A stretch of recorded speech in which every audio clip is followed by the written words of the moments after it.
Narito tayo ngayon upang matunghayan ang talaga namang nag-iinit at napaka-latest na issue ni Ate Erica. Sa pagpapatuloy nga ng issue na hidwaan sa pagitan ni Ate Erica at ng kanyang pamilya ay pumunta nga muli si Kalingap Val Santos Matubang sa bahay ng pamilya ni Ate Erica upang makibalita kung ano na nga ba ang sitwasyon ni Ate Erica at ng kanyang pamilya. At sa kanyang pagdating nga doon ay pinag-usapan pa nga nila muli ang mga nangyayari tungkol kay Ate Erica at kung paano nga ba nagkagalit ang pamilya ni Ate Erica. Kung kintahin lahat, ba't ang mga 2 million ang tirang binitawan ni Sila na Jun? nagpaganda. Baka higit hanggang loob ng bahay. Hindi, kasi may Inmax pa. May motor, sidecar, may lupa pa sa dait. Grabe, mayaman si Jun pala, no? Kaya nga po sabi ko po, tumigil kayo kung ayaw ninyong malaman ang katotohanan ng mga tao na binabaliktad ninyo sa amin na wala namang kaming alam. Wala naman sa akin. Ayun, kasi andito lang po ako mga kalinga para i-clarify ito. Ayoko naman po na parang daldal ko tapos yung pala tama si N. Tunyacay Torres, yan o. Hindi namin yung kilala. Ayun, Lolo Migs, ano kaya yung topic natin dito? Diba, pera at ikaw ang may hawak yung pera, hindi si May. Dahil kayo ang bumili ng gamit. I have some evidence of what happened from the start. Yung pirang yun, ibinibigay lang sa akin para bumili ako ng mga agribil na gagamitan sa bahay. Grabe at talagang nasabi nga ni Kalingap Val Santos Matubang na napakayaman na sponsor ni Sir Jun A sapagkat siya ang nagpabahay kay Ate Erica pati na rin sa kanyang kapatid na si Sheila May na ngayon ay tinitiran na nga nilang dalawa. Bukod doon ay binigyan din ni Sir Jun A ng NMAX na motor si Ate Erica at ang kanyang ate. At susunod naman nun ay sinusustentahan doon sila at binigyan pa ng pangkabuhayan na tricycle. Kaya naman makikita nga natin na talagang lubos-lubos talagang tumulong si Sir Jun A. At dahil dito, nasabi naman ng tita ni Ate Erica na marami daw talagang hindi alam ang mga tao. Mag-asawa sa dai. Doon na sila natutulog. Doon sila natulog. Pag makain sila at hindi gusto ulam dito, doon sila nakain sa dai. Sino? Yung sila? Mag-asawa. Sila May. Sila yung tatlo. Buhay rin na. Uy, rin na. Nangyayari. Ano? Talaga. Uuwihan dito, ni isang mansanas, hindi man lang bigyan yung apo. Grabe naman. Ayun. Kaya po, kasi nungalingan po yung sinasabi po niya ni Amy Torres. Alam ko po na lagi yan kausap po ni May, magdamag-damag, magkausap po yan lagi dyan po sa kwarto. Yan po lagi ang magkausap. Saka si Sheila May. Umpisa pa po nung hindi pa po luminitaw si Sir John A, magkausap na po yan. Hanggang dumating si Sir John A, sila na po lagi ang magkausap hanggang ngayon.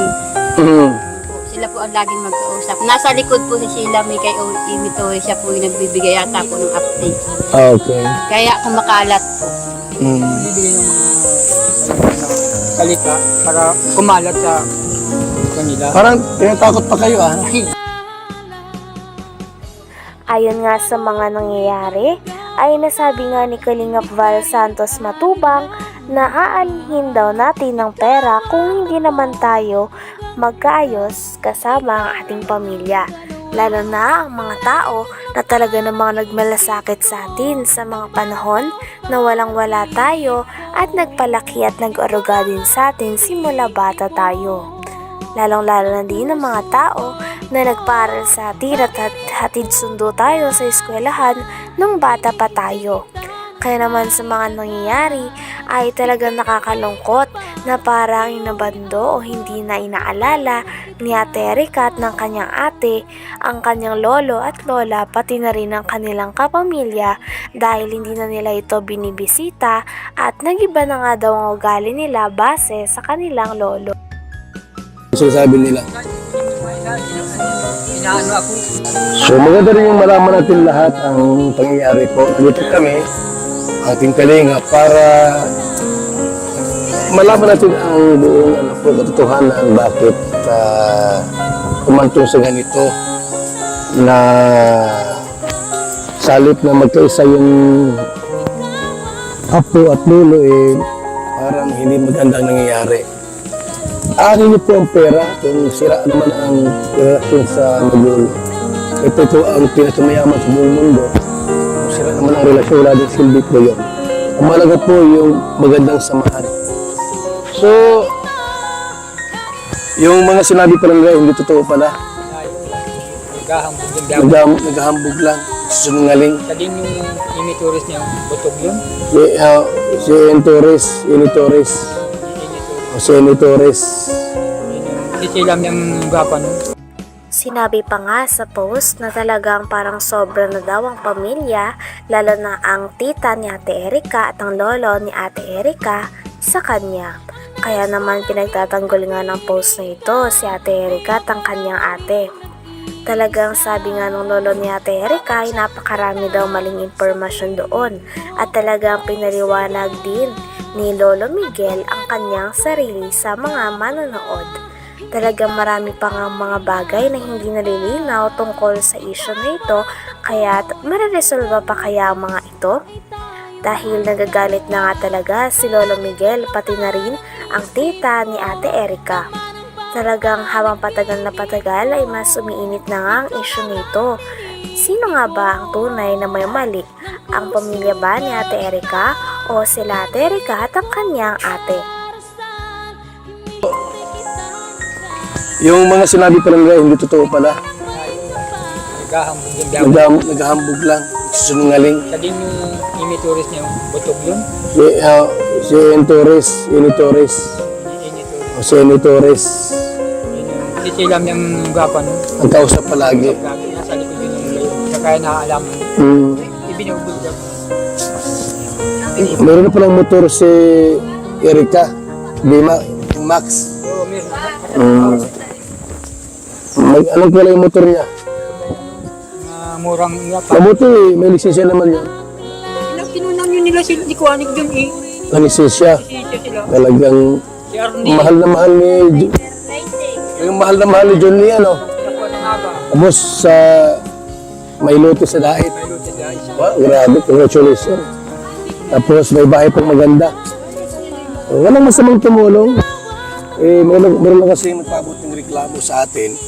Itong si Lolo. Pinag-usapan din nila na talaga namang napakalaki daw ng bahay na natanggap ni Ate Erika at ng kanyang ate na si Sheila May galing kay Sir June A. Kaya naman nagtaka naman si Kalingap Val Santos Matubang na napakalaki naman daw ng bahay na ito, ngunit bakit hindi nagawang tulungan o isama ni Ate Erika ang mga tao na nag-aruga at talaga namang nagpaaral sa kanilang dalawa ng kanyang ate simula noong bata pa silang dalawa. Dait. May luto guys. Wow, grabe, congratulations. Tapos may bahay pang maganda. Walang masamang tumulong. Meron lang kasi magpaabot ng reklamo sa atin. Itong si Lolo Mig saka Dini. Kita po niya yan.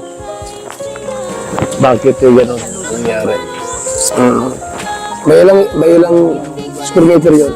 Awan ko po. Hindi man po nagkakamalit. Basta alaman ko lang na talagang So yung bahay dito, malaki din. Malaki din. yung ang buka nun ay 22 yata. Ang katahaba, 20 por 22. Ano yun? Second floor? Yung kalahati, ako ang nagbuka nun. Dahil bakilid yung lukuan. Kalahati ang second floor. Dahil po, itong kalahati, Ayan po. pinabuhusan ko. Yan na. So, Torres, let the dogs bark. The lion is still king. Is still the king. Gutom na ang mga asong ligaw at batuga.